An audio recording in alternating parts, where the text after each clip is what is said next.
స్వాగతం. జనసేన చీఫ్ మొత్తానికి స్పందించారు. వరుస వెంబడి ఆయనకి లేఖాస్త్రాలు సంధిస్తున్న హరిరామ జోగయ్య గారికి నేరుగా జవాబిస్తున్నారో లేక సమాజం మొత్తానికి చెప్పదలుచుకున్నారో ఏం చెప్పదలుచుకున్నారో చెప్పేశారు. కాపుల మీద కుట్ర జరుగుతోంది, కాపుల్ని విడదీసే కుట్ర జరుగుతోంది, కాపుల మీద కాపు నాయకుల్ని ఎగదోసి మరీ వైసీపీ అరాచకం సృష్టిస్తోంది అని చెప్పేసి ఆయన ధ్వజమెత్తారు. అలాగే మాస్టర్ క్రిమినల్ బ్రెయిన్ తూర్పుగోదావరి జిల్లాలో జరిగిన విధ్వంసకాండ సందర్భంగా అది ఎవరో అందరికీ తెలుసు, వారు ఇప్పుడు ఎక్కడున్నారో అందరికీ తెలుసు అంటూ పరోక్షంగా ముద్రగడ పేరుని ప్రస్తావించారు. హరిరామ జోగయ్య గారి మీద మాత్రం కాస్త సున్నితంగానే తమలపాకుతో కొట్టినట్టు మా వాకిలి తెరిచే ఉంది, మీరు సంధిస్తున్న ప్రశ్నలకి మీకున్న అనుమానాలకి మీ కారణాలు మీకు ఉండి ఉండవచ్చు, దాన్ని కాదనలేం, కానీ ఏదో ఒక రోజు నిజం తెలుసుకొని మీరే మా వాకిలి తెరుచుకొని మా దగ్గరకు వస్తారంటూ రాశారు. చాలా విషయాలు స్పృశించారు. తనని ఎత్తి చూపుతున్న మీడియా విషయంలో కూడా ఆక్షేపణ వ్యక్తం చేశారు. వారి విశ్లేషణలు తప్పుడు కథనాలంటూ చాలా మొత్తానికి తనను తాను మేనిఫెస్ట్ చేసుకున్నారు. ఈ అంశానికి సంబంధించి ఫేస్ ఆఫ్ విత్ వాసుదేవంలో మనతో పార్టిసిపేట్ చేస్తున్నారు వైఎస్ఆర్సీపీ జాయింట్ సెక్రటరీ వెంకటరెడ్డి గారు, కారుమూరి వెంకటరెడ్డి గారు, నమస్తే. అలాగే ఆకుల తిరుమలరావు గారు, ఆంధ్రప్రదేశ్ రాష్ట్ర కాపు నాడు కార్యదర్శి, నమస్తే. అలాగే పంచ్ ప్రభాకర్ గారు, పొలిటికల్ అనలిస్ట్, వారు కూడా ఇక్కడి నుంచి జాయిన్ అయ్యారు. నమస్తే ప్రభాకర్ గారు. సప్తగిరి ప్రసాద్ గారు, టీడీపీ అధికార ప్రతినిధి. టు స్టార్ట్ విత్ ముందర వెంకటరెడ్డి గారు, చూశారు కదా, చాలా 2 పేజీల సుదీర్ఘ లేఖ రాస్తూ మొత్తం 360 degrees టచ్ చేశారు. కాపుల మీద మీరు కాపు నాయకుల్ని ఎగదోస్తున్నారు.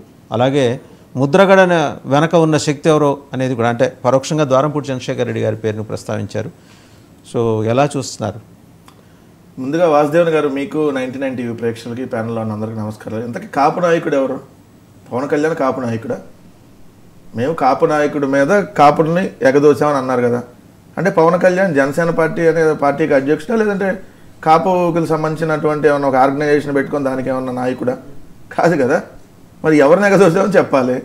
రెండోది ఎవరి మీదకి ఎగదోసామో చెప్పాలి. ఇప్పుడు ఆయన పవన్ కళ్యాణ్ అనే దాని మీద ఎవరినైతే మేము ముద్రగడ గారినో ఇంకోళ్ళని ఎగదోసామనేది ఆయన మీనింగ్లో అలా అర్థమైతే, ఆ విధమైనటువంటి అర్థంలో వచ్చేటట్టుగా ఆయన కానీ ఆ లేఖలో ఉండుంటే, అంటే మీరు మరి కాపులకు ప్రతినిధి అని మీ అంతరకు మీరు సర్టిఫికేట్ ఇచ్చుకోవడానికి ఎవరు ఇచ్చారు మీకు? అది మీరు అదే భీమవరం, అదే గాజువాకలో, అదే కాపు సామాజిక వర్గం ఎక్కువ చోట పోటీ చేస్తే కాపులే నాకు ఓట్లే లేదని చెప్పి మీరే అనేక సందర్భాల్లో మాట్లాడారు.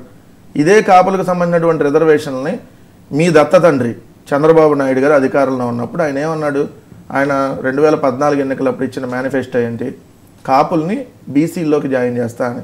మరి బీసీ ఎఫ్ లేదంటే బీసీ ఇంకా కేజీ అట్లా జాయిన్ చేశాడా? లేదు కదా. మరి జాయిన్ చేయనప్పుడు ఇదే కాపుల రిజర్వేషన్ అంశంలో ముద్రగడ పద్మనాభం గారు ఆయన కిర్లంపూడిలో దీక్ష చేస్తూ ఉంటే ముద్రగడ గారిని, వాళ్ళ భార్యని, వాళ్ళ కోడల్ని ఇదే నారా లోకేష్ లంబూతులు తిడితే మరి పవన్ కళ్యాణ్ ఎక్కడున్నాడు? ఎందుకు ఆ రోజు మరి స్పందించలేదు? నువ్వు నిజంగా కాపులకు సంబంధించినటువంటి ప్రతినిధి అయితే, నీకు నిజంగా కాపు సమాజం మీద ప్రేమ ఉంటే మరి ఎందుకు నువ్వు స్పందించలేదు? ఇదే కాపులకు సంబంధించిన దాంట్లో వంగవీటి రంగా గారిని అత్యంత కిరాతకంగా చంపింది తెలుగుదేశం పార్టీ. నువ్వు అదే తెలుగుదేశం పార్టీతో ఈరోజు పొత్తులో ఉన్నావు. మరి నువ్వు ఇంకా కాపులకు సంబంధించి ప్రతినిధి ఎట్లా అవుతావు? అసలు నువ్వు చంద్రబాబు నాయుడుకి ప్రతినిధివి, నువ్వు రాజకీయ పార్టీకి కూడా ప్రతినిధివి కాదు. నువ్వు ఇంకా కాపు సమాజం గురించి మాట్లాడే అర్హత నీకు ఎక్కడ ఉంటుంది? నువ్వే కొన్ని సందర్భాల్లో ఏమంటావు? కాపులు, తెలగ, బలిజ అందరూ ఐక్యంగా ఉండి కాపులకు రాజ్యాధికారం కావాలన్నావు. మరి నువ్వు అదే మాట మీద నిలబడ్డావా? కాపులకు రాజ్యాధికారం అంటే నువ్వు అన్న దృష్టిలో కాపులకు ముఖ్యమంత్రి కావాలని. సరే, మరి అదే దాని మీద కూడా నువ్వు నిలబడకుండా కమ్మాలకు ముఖ్యమంత్రి ఇవ్వడానికి నేను పనిచేస్తాను, చంద్రబాబు నాయుడే ముఖ్యమంత్రి అభ్యర్థి మీరంటామో, అదేవిధంగా మీ బ్రదర్ లోకేష్ కూడా అదే అంటున్నాడు కదా, పవన్ కళ్యాణ్ ముఖ్యమంత్రి ఏదండి, already Chandrababu Naidu deputy CM కూడా వాళ్ళకి ఎందుకు ఇస్తాము, అవన్నీ పొలిట్ బ్యూరో తీసుకొని నిర్ణయించుకున్నది, మేము ఎన్ని సీట్లు ఇస్తే అన్ని తీసుకోవాల్సిందే అని చెప్పి వాళ్ళు అవహేళనగా మాట్లాడుతున్నా. ఇప్పుడు కూడా